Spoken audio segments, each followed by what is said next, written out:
Welcome back to the Marnie Blick Tapes, a curated collection of Detective Marnie Blick's best cases. Marnie Blick was a private detective in the mid-90s to early 2000s who kept a detailed log of her cases.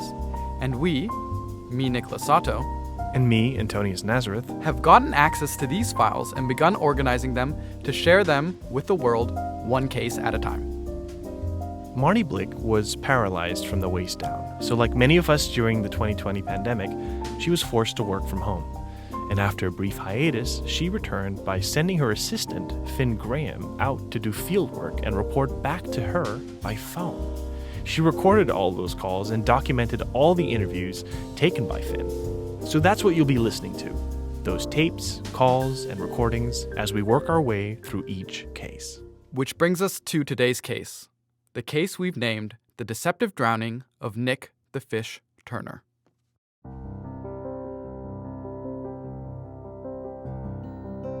Nick Turner, or the Fish, as many local surfers knew him as, was well-liked in the community of Palos Verdes, California.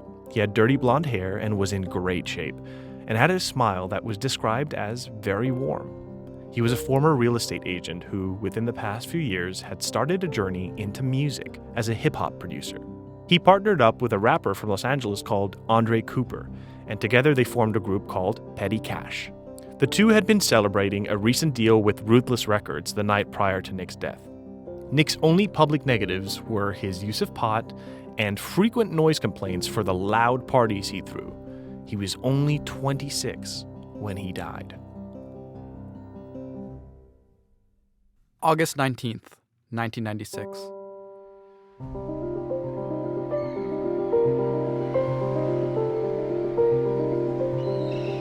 A surfer, Andrew Mole, pulled up to Bluff Cove, a local surfing hotspot, only a couple blocks away from Nick's home. He parked, unhitched the board from the top of his car, and made his way down the hill that leads you to the beach. It was a brisk 64 degrees, but the sun had just risen and began warming up for the day. As he headed down the hill for the first surf of the day, he noticed something. A board crashing on the shore. But as he got closer, he realized he knew that board. It belonged to a friend of his. He looked out to the ocean. No one was in the water, at least not that he could see. He looked back to the board, and that's when he saw it. The body of Nick Turner.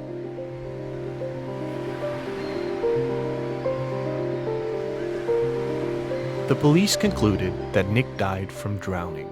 His neck had ligature marks that corresponded to his surfboard's leash, and his lungs were filled with water. The forensic pathologists determined that he died from asphyxiation a few hours before he was found. The surf was very big when Andrew found Nick, so the theory was that Nick was caught and submerged by a strong wave, and that his board's leash had wrapped around his neck. He failed to come up in time. But this theory was one that Detective Marnie Blick didn't agree with, and it's a theory that she proved wrong.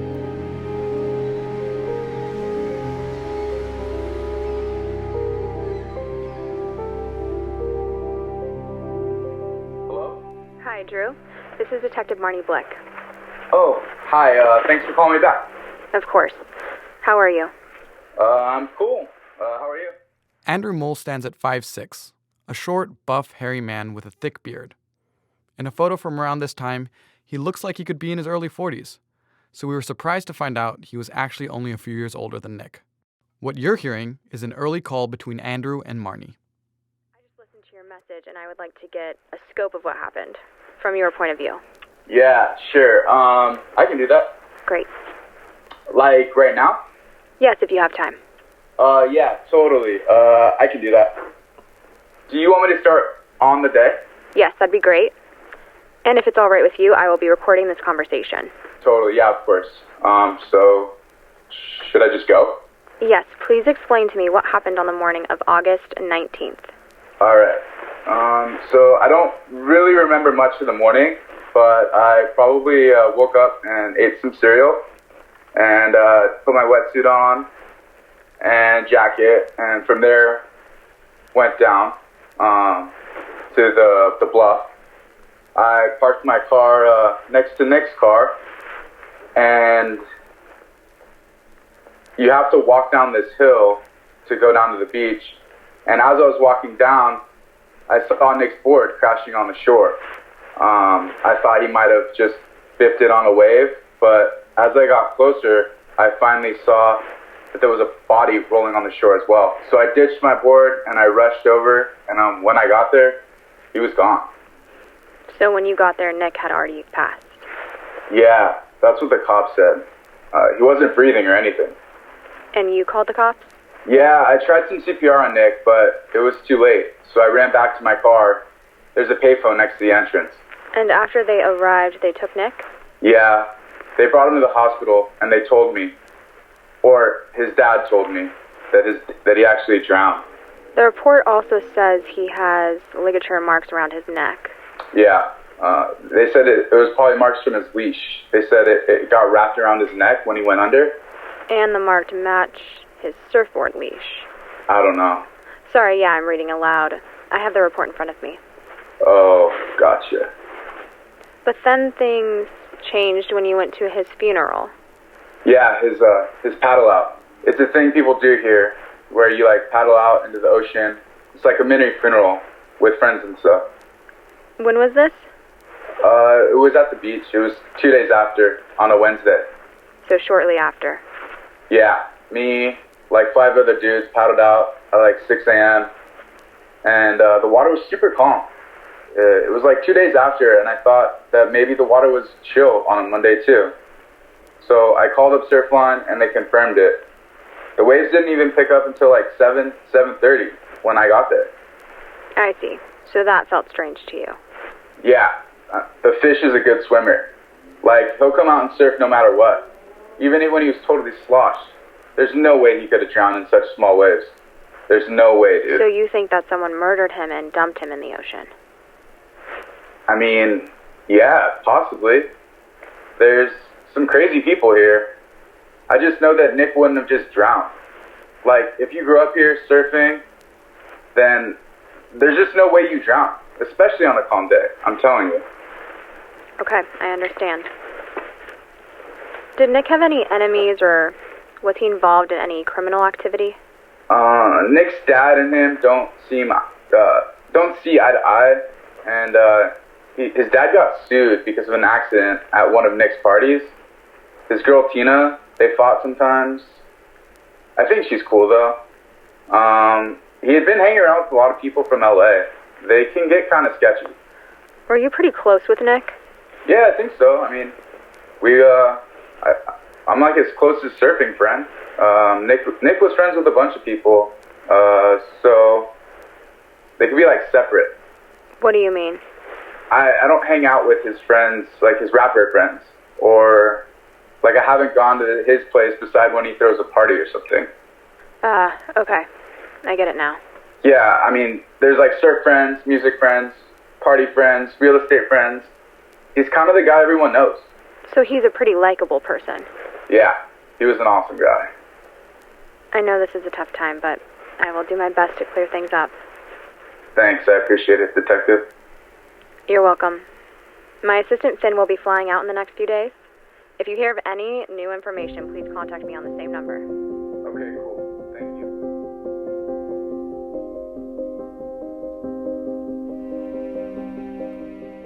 Finn flew out to California to conduct the interviews. After talking with Andrew in person, he got in contact with Gary Turner, Nick's father. Gary was 59 and owned a real estate firm, the same firm that Nick had worked for. He was tall, tanned, and cleanly shaven. Nick's mother died during childbirth, and Gary never remarried, so Gary raised Nick single-handedly from birth. He had a girlfriend at the time, Karen Belgi, who stayed with him often. Nick lived at home. He had moved out with his own girlfriend for a short while, but soon moved back in with Gary, his dad. This was the home where Nick threw his infamous parties. It was a 2-story house on a cliff that overlooked the ocean. It had a large pool in the backyard and plenty of space for those parties. And from what we can tell, Gary was not a fan of them.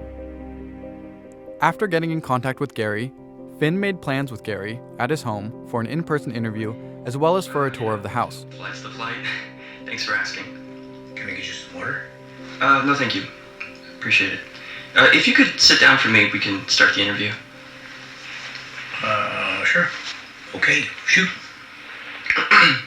So, how would you describe your relationship with your son? Well, a few weeks ago, I would have said it was fine. But in retrospect, I made a lot of mistakes. I regret not being more compassionate and understanding with his life choices. Well, how do you mean? Well, I own a real estate firm, and Nick had been working under me. He was a really talented agent. And, he had charisma. He was a smart kid. And that's all you really need in this business. Yeah. But then he got into music, which is fine, just not as a career. So he basically quit, started making music. And you weren't a fan? Well, no parent is going to be excited to hear that their kid wants to be a musician, especially when they have a stable job. I see. Yeah. I assume you don't have any kids. No, not yet. Well, you'll see. So, the night before, Nick had been celebrating a deal over a song that he and his friend Andre had made. Were you a part of the celebration? Like I said, I wasn't very understanding of his career path. I'm also not a big fan of Andre. I mean, he's the reason Nick got into music to begin with. Right. To be honest, I only found out after they'd been picked up. Oh. Yeah, I wish they hadn't. Because then he wouldn't be getting trashed with that idiot, and he wouldn't have, just never mind. You mean he wouldn't have drowned? Well, it definitely didn't help. So you blame Andre for Nick's death? No, of course not. Okay. Nick wasn't a kid anymore. I mean, he made his own choices, but getting wasted didn't help. I'm not trying to blame anyone. I'm just... No, I'm with you. I understand this is an impossibly difficult situation. Well, thank you. Did you interact with Tina? Yeah, occasionally. Do you like her? How was their relationship? Well, I really didn't get too involved in Nick's social life, so I don't know about the two of them, but, whenever I interacted with them, they seemed nice. I really like Tina. She's cute. She's a sweet girl. Did you ever hear them argue? Well, maybe once in a while, but, they're in their early 20s. Stuff happens. Excuse me. When they argued, did you know what it was about? Well, Tina's a reasonable girl. She encouraged Nick, like me, to pursue a career he had a future in. She liked the idea of him staying in real estate.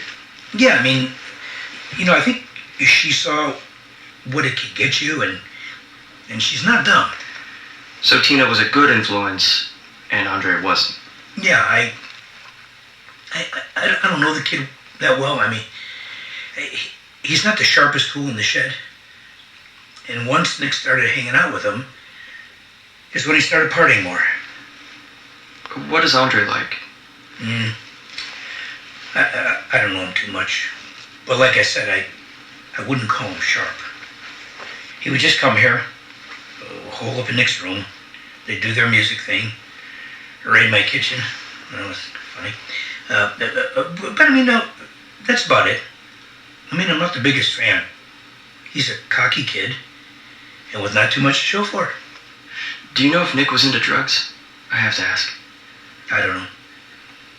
I assume he did some. But it didn't seem like he was out of control. If he did, I didn't get too involved in his business. I'm upstairs, he's downstairs. And as long as he didn't keep me up, that was cool. Didn't he throw parties here? Only when Karen and I were gone. Oh, okay. So it's safe to say that you weren't here when the accident happened? No, I was here. I was sleeping when they found Nick. Oh, no, excuse me. I meant the accident involving Skylar Packwood. I heard they may have slipped down some stairs. Oh, that. No, I wasn't here for that. I was told that you often argued with Nick over it. Well, it cost me. I mean, he continued to throw his stupid parties after the lawsuit. Yeah. You know, Nick was a smart kid, but he made some dumb decisions sometimes. If he had just used his brain more, I don't know, he'd still be here. Such a smart kid. I understand. My dad used to tell me, what's the point of having a brain if you don't use it? Your dad's right. Yeah. On a separate note, do you have a security system installed? Any footage could really help the investigation. No, it's a pretty safe neighborhood. I never really thought it was necessary. But I could ask Bill from across the street. He may have something that could help. Yeah, I would really appreciate that. And Gary, I just want to say thank you for taking the time. Yeah, no problem at all. You want me to grab you water? No, I appreciate it though. You said it was Bill across the street? Gary provided a tour of the house. Finn describes the house in great detail, including pictures and a rough blueprint for Marnie. The house was designed by a popular architect and was bought by Gary in the 80s. Finn notes, 2-story, mid-century modern. Interior is minimal with expensive taste. The ground floor holds a guest bedroom that connects to the kitchen and Nick's bedroom, which connects to the garage, as well as a bathroom to the right of the entrance. Both the kitchen and Nick's bedroom have sliding glass doors that give access to the backyard. The second floor has a lounge-esque area, a dining room that looks out into the ocean, as well as Gary's office and Gary's bedroom, with a closet that Finn, and I quote, could live in. Outside are lounge chairs, a tiki-themed swim-up bar, a pool, and waist-high hedges.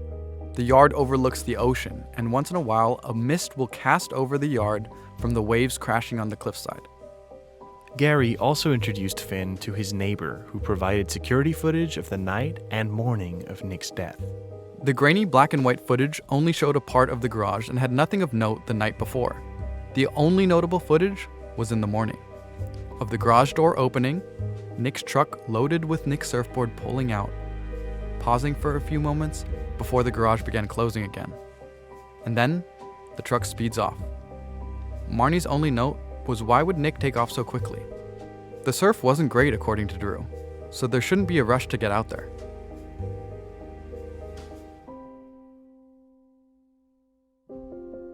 The Packwoods were a local family that found their wealth as lawyers. Both Stacy and Richard Packwood had been retired for a few years when their youngest son and only son from this marriage, Skylar, had fallen down during one of Nick's famous parties. Surprisingly, we couldn't find much around Skylar's case. What we know is Skylar had attended a party on June 10th, 1995. This party was hosted by Nick, and his parties were notorious for being the best ones in town. While there, Skylar drank an obscene amount of alcohol, which was proven by his autopsy report. And around 11 p.m., the ambulance was called when Skylar slipped and fell, cracking open his skull. The ambulance did arrive shortly after, but unfortunately, it was too late.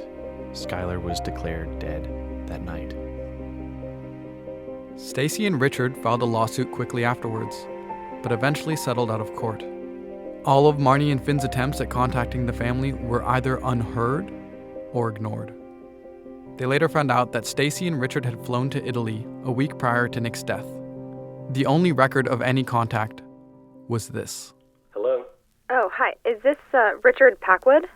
No. Richard and Stacy they're currently out of the country. Can I take a message? Yes. Could you tell them that Detective Marnie Blick called them? Yeah, sure. I'll get right on that. And who am I speaking to? I'm just watching the house until they get back, but I'll be sure to let them know.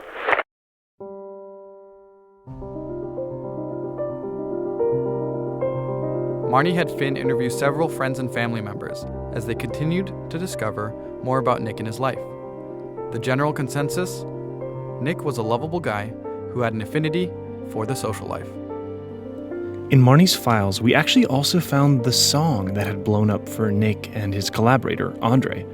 It's called The Last Laugh, which I guess is a little ironic, all things considered. Here's some of that.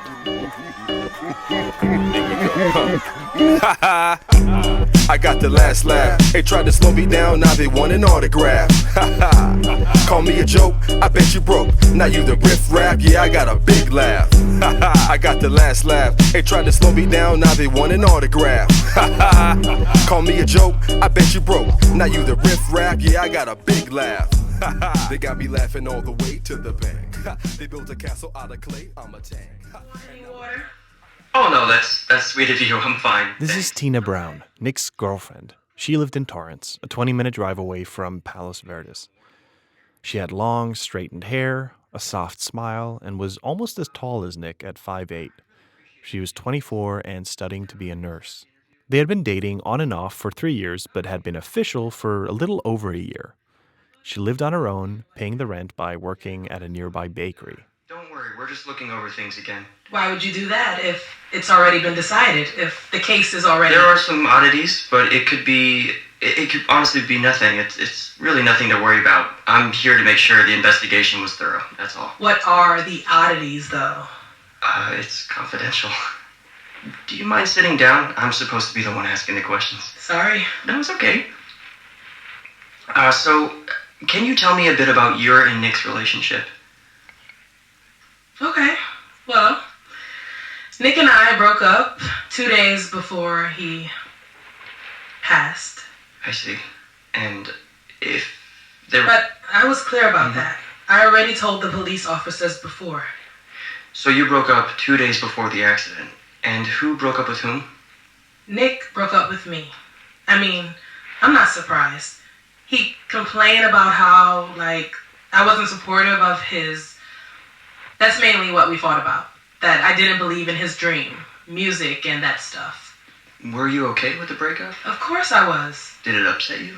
I mean, I, saw the writings on the wall, right? But it still hurt. We spent a lot of time together. Were you mad? Or angry? I don't think so. I didn't have time to process it. To be honest, I wasn't sure it was going to last. Had you broken up before? A couple times. And it was always Nick who broke up with you? Yes. I think I'm a little more calm than he is. Did Nick have a temper? No, I wouldn't say that. He would just... I don't know. Sometimes he would decide he didn't want to be with me. Why was that? It just happens. I don't know. Okay. How was your relationship with Gary? Gary and I got along great. I was the mediator between the two. Between Nick and Gary? Yes. I understand where they both are coming from. Oh, actually, I have some of Nick's stuff he left here. You're welcome to take anything. I don't know if it will help, but... Yeah, of course. Anything can help.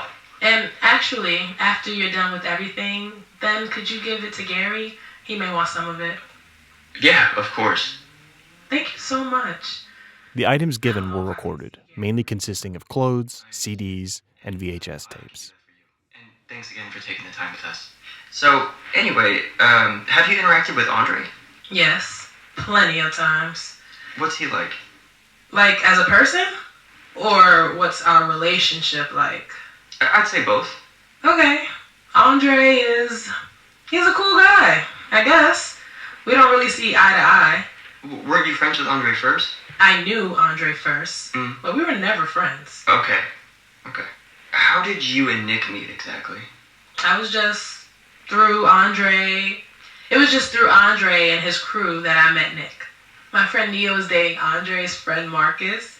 And Marcus told Nia about a party that this white kid was throwing in this mansion. And so we went to the party and I met Nick. And whose party was this? Nick's.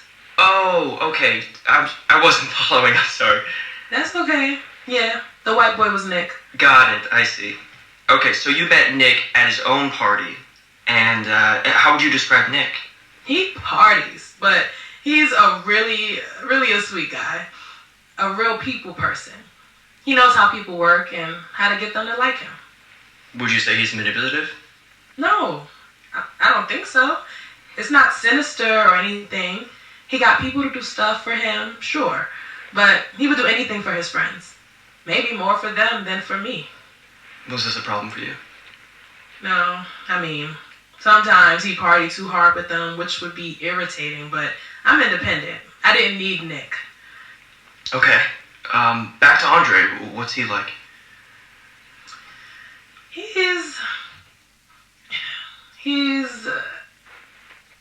I don't really see eye to eye with him. I said that. He has some old school ideas about women. He likes to party, live the big life, even though he's broke. He want to be a gangster, like, that should say everything. He's a stereotype. Is he in a gang? He wishes. Okay. So all bark, no bite. I mean, he's not as hard as he thinks he is, but he's jumped some kids. And I saw him fuck up a kid at a party once. Do you think he could kill someone? He might be dumb enough. So you would say Andre is a bad guy? Yes. His lifestyle is destructive, and he tried to bring Nick in on that world. But he showed Nick a new path, a new passion with music. But you said you weren't supportive. I just was worried about his future. Music is an unstable career, and he is lucky enough to have real estate as a backup. Okay. And he would take that as a bad Not thing. being supportive of his dreams. I see. I was just worried about him. No, I can see where you're coming from. Of course. It makes sense, right? It does. Like, it's logical. Yeah, totally makes sense.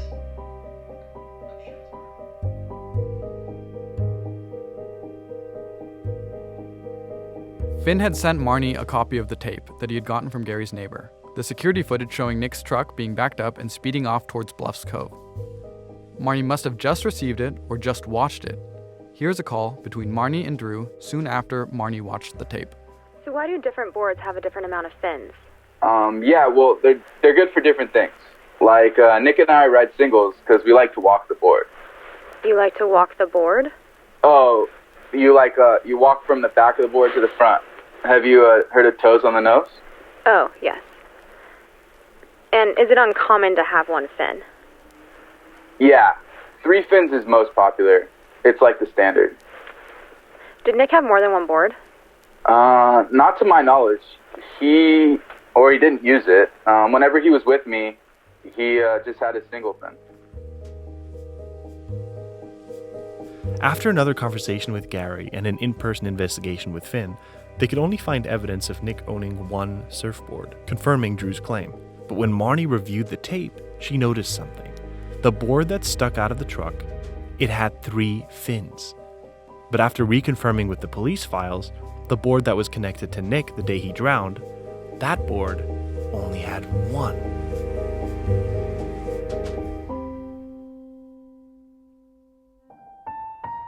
And thus ends part 1 of the deceptive drowning of Nick the Fish Turner. Thank you for your continued support and constructive criticism. We have listened to your feedback and decided to cut more of the interviews and skip to the more essential bits of each interview. Please follow us at Nicolas M. Sato, that's M as in monolith, and at Antonius Nazareth, like the Roman general. For comments, feedback, or any sort of contact, please email us at themarniebliktapes@gmail.com. Or, if you're watching on YouTube, comment down below. Editing by Nicolas Sato and Antonius Nazareth. Music by Antonius Nazareth. And special thanks to Marnie Blick and Zedekus.